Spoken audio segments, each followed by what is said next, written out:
kind. Yeah, and thanks for inviting me to share an extract tonight. I chose this piece because it has a lot to do with connection, sort of mainly because of, I suppose, the connection sort of being butchered between the narrator's partner and himself due to sort of a really bad anxiety condition, but also because there's sort of different forms of communication within this that are happening at once. There's kind of letters, there's texts, there's face-to-face, and yeah, so this is the 16-year-old me. I always like to sort of leave a disclaimer there just in case you judge and think that I'm like this now. We're really horrible about a really poor old lady who we nickname Skull Lady, and yeah, I should have sort of just say not to judge me too harshly, but yeah. So this is my extract. When I pull open the box's lid, letters from Emma spring up and try to unfold themselves. I sit on my bed, put them down beside me and rifle through the mementos they were burying. An empty, torn-up packet of mints that I've flattened and preserved with sellotape.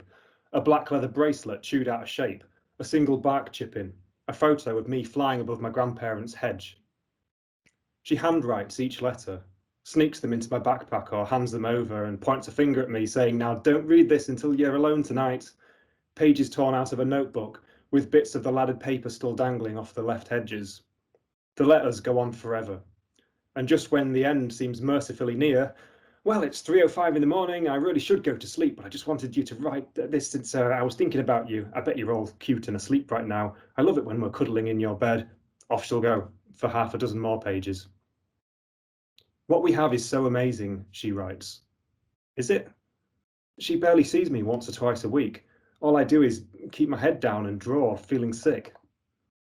"I feel so incredibly lucky that you're mine." Why? I cancel on every plan either of us make. I loved that time, that nondescript thing that I did that I didn't commit to memory. She'll inevitably refer to the time I comforted her when Perdita died, calling me her rock, which is annoyingly dramatic.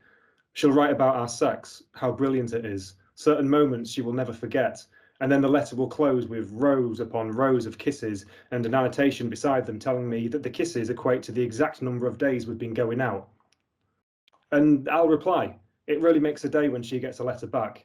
I comment on how unexpected and wonderful a surprise her letter was, apologise that it's taken me a while to write, agree how great everything is, circumnavigate the things she wrote about wanting to be with me forever, maybe put a few more compliments instead, do a paragraph or two of erotica, then I get ready for the marathon of trying to at least match the number of kisses she writes. If not a full letter, it's a little note she wrote whilst thinking about me in class, or it's a long text, a quick sentence, a line of kisses, a little essay, after an argument, after a perfect night. "Here," I say on the bus one bright wet morning, opening my bag. "Or there," Emma replies, and then laughs when I frown at her whilst rummaging. My fingers find the folded wad of paper. My reply to the other day. "Now listen, you're not to open it until you get home. See, it says it there."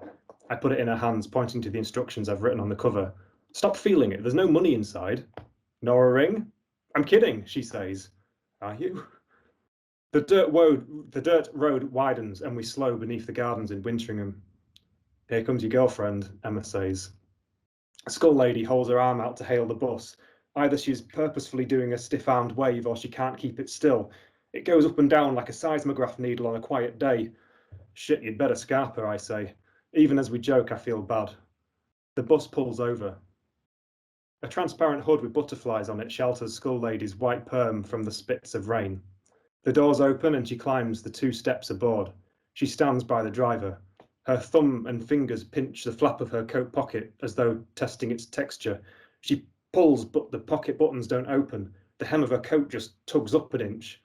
Instead of trying again, she curls a hand under the flap and squeezes it between the button, and those startling wrist bones show. She pulls out a bus pass. It's in a clear Ziploc sandwich bag to save it getting wet, even though it's laminated. It's almost too sad to bear. She holds it out to the driver, her hand moving about as though writing on a whiteboard. It's like when you've got a fake ID and you don't want the bouncer to know you're only 14, so you wave it about like fuck to stop him reading it properly. Emma laughs. "You love her. Only for that body she's rocking. Oh, God." She'll have a few men on the side in Scunny. That's why she gets on every morning. Her husband thinks she's playing pontoon with her friends when she's actually getting spit roasted by two other blokes. Emma pinches me and says, shh, and we giggle. We're 8 or 9 rows back, but no one at the front's giving their seat up, so I stand and gesture Skull Lady to mine. I go hold on to one of the bars near the driver. My phone buzzes. Thanks, LOL. Emma's smiling at me. I write back, it's me who had to scarp her. Your 2 favourite girls sat together, she replies.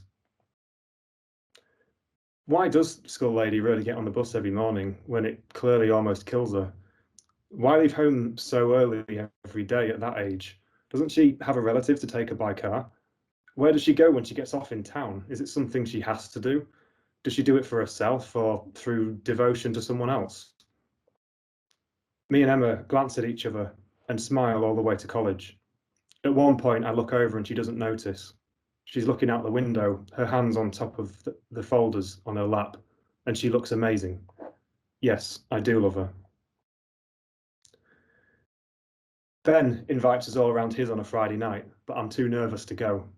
It's the first time I've backed out of something taking place so close by, barely a 10-minute walk away.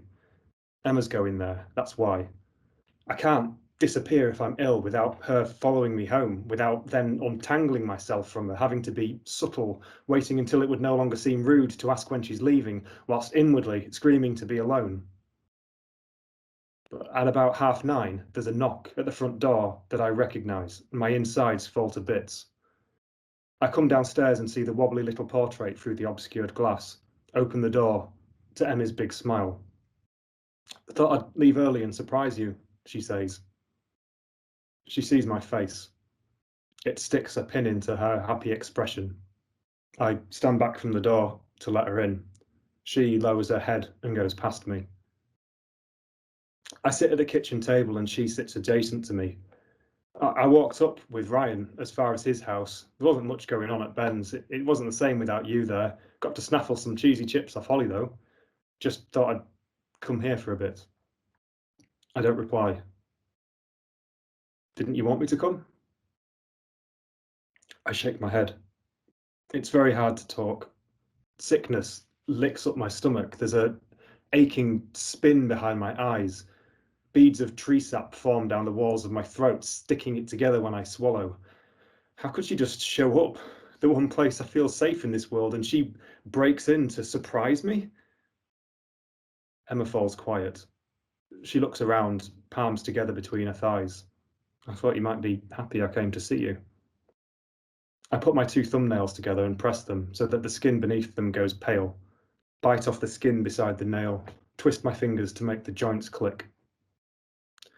I'll text Mum, Emma says. I nod and watch her do it. Wait for the reply. She says she'll be 10 minutes. She's just finishing her tea. I do a big exhale with inflated cheeks and don't say another word whilst we wait. My little brother, Jordan, comes in to get a drink and he sees us. His eyebrows pinched together, his mouth turns down, bottom lip rolled out. Am I interrupting something? He pours himself some milk, takes a bag of Doritos from the cupboard and leaves. I shouldn't have come, Emma says to the table. I watch the oven clock blink away 5 slow, silent minutes. I manage to run my fingers over Emma's hand because a normal person wouldn't be furious. She's tried to be impulsive and nice. I want her to know I don't hate her. She looks up at me, but I focus on her hand, how the soft skin, gathered at her knuckles, moves a little with my sweeping fingers, and I can feel the bone. After she leaves, I send a text. I need you to promise me something. Sure, what? That you'll never come round again without me saying that you can. Thank you.